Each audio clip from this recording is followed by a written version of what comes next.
Hi, and welcome back to another episode of the Warehouse Whiteboard. My name is JJ, and I'm coming to you today from the confines of my lovely little office to tell you a little bit about what we talked about last night in Warehouse Student Ministry.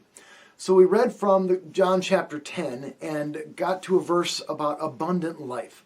And we asked the question, what does abundant life look like in our day-to-day? What are the kind of things that make up an abundant life? And so we started talking about the things that end up in our average week. And so, therefore, we have our average week right here in this bucket. We talked about the finite amount of volume in this bucket. And so we got into the conversation of what kind of things normally work their way into our bucket. And so there's a lot of things you have to do right away. I mean, you got to sleep, you've got to eat. So we're going to put some food in our bucket. And for most of our folks, their job is school right now, and I just happen to be in school with them as well. So I've got one of my school books here, so that's got to go in the bucket because that's something that I've got to allocate time for every day. What other things? Well, our students are extremely conscientious. So they brought up hygiene. We got to do all that kind of stuff. So that goes in the bucket as well. A lot of us have responsibilities to take care of at home. We got to do some chores from time to time. You might have to dust something off, so that's got to go in the bucket as well. Some of us like cooking, and some of us do that for our families, and so we cook. That goes into the bucket as well. All of these things go into the average week, the things that make up our average week. Some of us have younger siblings that we like to play with, and so we've got to incorporate playtime. We've got this little person here. We're holding a carrot, so that's got to go in the bucket. And some of us have pets. We've got to take care of our pets. Got to take them for walks, feed them, water them, all that kind of thing. So I've got this little, it looks like a reindeer of some sort, so maybe you have a reindeer for a pet, whatever. Some of us have other things that end up taking up a huge amount of time in our lives. For me, one of those things is coffee, whether I'm at the coffee shop or making coffee, whatever, that goes in here. And all of a sudden, my bucket is really, really full.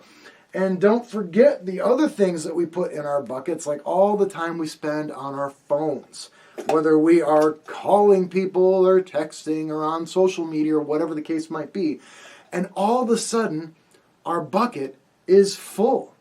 And all the bandwidth we had in our week with all the things we have to do and then all the ways that we fill our free time, our bucket is full. And there's not a lot of space for things like, our families. And there's even less space for Jesus. Like I couldn't even get this to fit in the bucket and stay in there because there's so many other things in the bucket.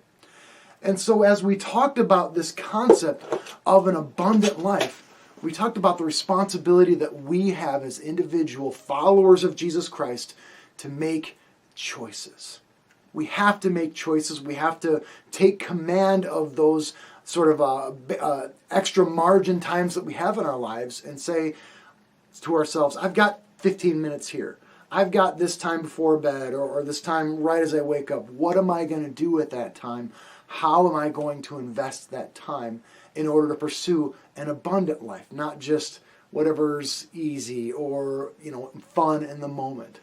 And so we pursue things that lead us to what Jesus talks about here in John chapter 10, verse 10, where he says, "The thief comes only to steal, kill, and destroy.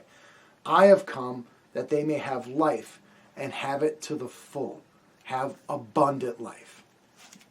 So my hope today is that you are making some real intentional choices on what goes in the bucket of your average week. What is it that you occupy your time with? And are you intentionally pursuing Jesus Christ? And I would love nothing more than to talk with you about what that means. So I hope this is giving you something to chew on, something to think about today as you go about your day and as you intentionally pursue Jesus. This has been the Warehouse Whiteboard, and I will see you next time.